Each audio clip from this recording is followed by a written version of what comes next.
কেউ কাউকে দিয়ে কোনো কিছু করাবে, এমন ক্ষেত্রে উইল মেক ব্যবহার করতে হয়। আমি তাকে দিয়ে গাড়িটি পরিষ্কার করাবো, আমি তাকে দিয়ে এই কাজটি করাবো। বুঝতে পারছো?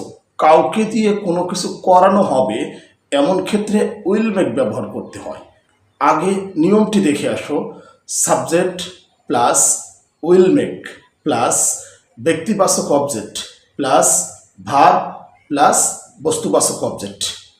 আমি তাকে দিয়ে এই গাড়িটি চালাবো, আমি তাকে দিয়ে এই গাড়িটি চালাবো।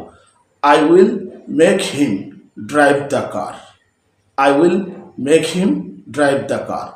আমি তোমাকে দিয়ে এই ঘরটি পরিষ্কার করাবো, আমি তোমাকে দিয়ে এই ঘরটি পরিষ্কার করাবো।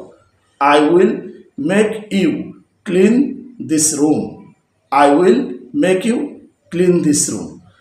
To learn more, subscribe my YouTube channel and follow my Facebook profile. Allah Hafiz.